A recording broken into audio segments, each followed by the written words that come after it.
Welcome to the Carbons of Life. UPAC, International Union of Pure and Applied Chemistry.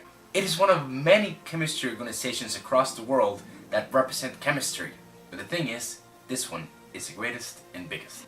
They are the ones who give chemistry news and rules to everything about chemistry around the world. They are the ones who represent an example. They are the ones who give names to new chemicals coming on. For example, they give names to hydrocarbons. Now, why is it important to give a name to a hydrocarbon? It's because the names of hydrocarbons describe the actual substance itself. They describe themselves, so that makes it much more efficient and much simpler. You know this one's an alkyne, you know this one's an alkene, you know this one is an aromatic, you know how many hydrocarbons it has. It describes itself, and that makes it much better. Hydrocarbons are compounds that consist of hydrogen and carbon, but these are divided unsaturated that contain only the alkanes and the unsaturated that has the alkanes, the alkynes, and the aromatics. The alkanes are hydrocarbons that has strong bonds in the chain, like single bonds. The alkenes is when a hydrocarbon has double bonds. The alkyne is when a hydrocarbon has triple bonds, while the aromatics are hydrocarbons that has a benzene ring of 6 carbon atoms, which each one has one hydrocarbon.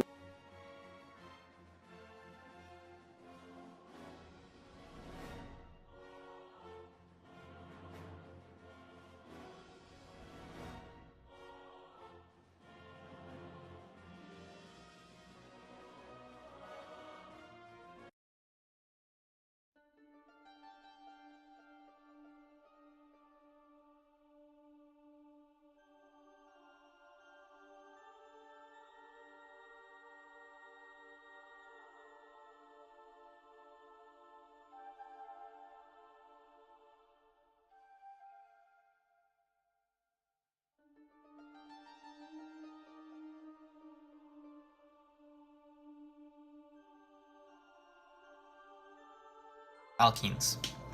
So what is an alkene? An alkene is an organic compound which has a double bond. That's what characterizes mainly an alkene. So we can see the difference between here ethane, which is obviously an alkane, from ethene. The difference is this one has a single bond and this one has a double. So from there, any organic compound which is an alkene will end in "ene." For example, if we have 3 carbons, we would have propene. So we can see here like this, propene, since we have a double bond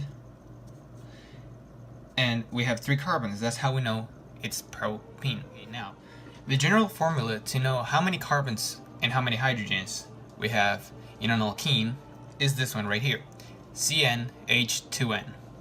So C stands for carbon, N is the number of carbons that we have, H stands for hydrogens, and the 2n means that we're going to have the double of carbons that we have.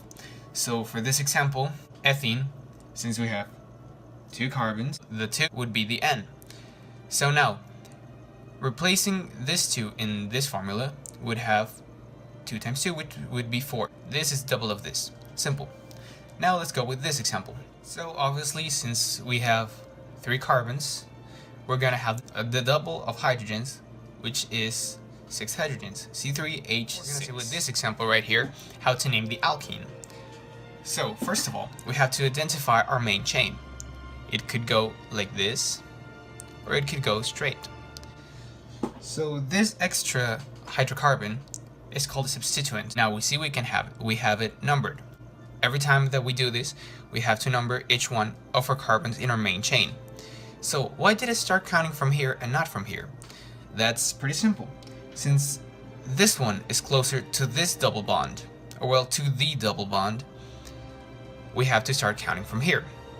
Since we have 5 carbons in our main chain, we can already tell that this is going to be pentene. How do we know? By seeing the name where the double bond is.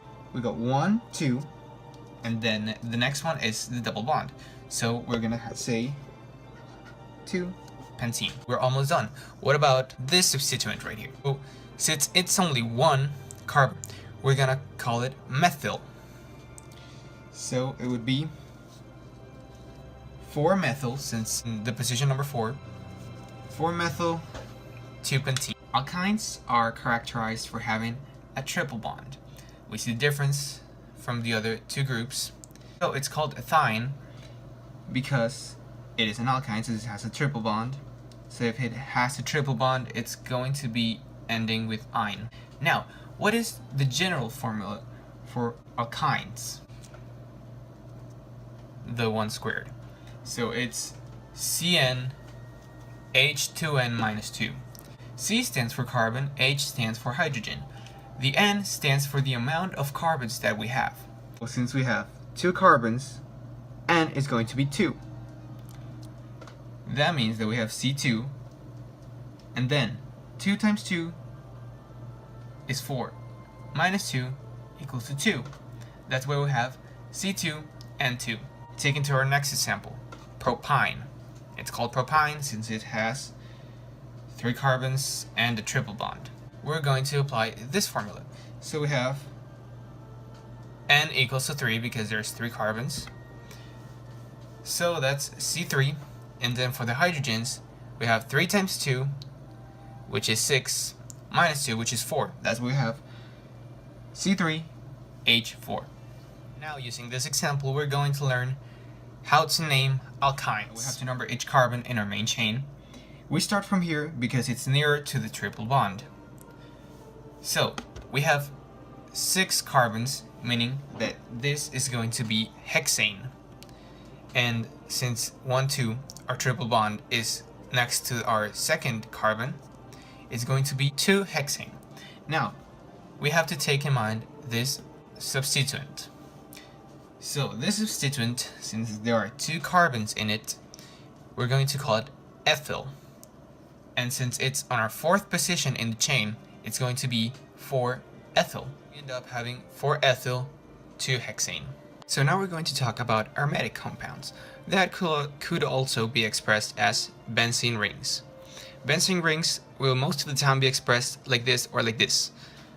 So a benzene ring is basically a chain of 6 connected carbons that have 1 hydrogen each and alternating double and single bonds. There is no real formula for this, but we can say that the number that we have of carbons is the number that we have of hydrogens. Now we're going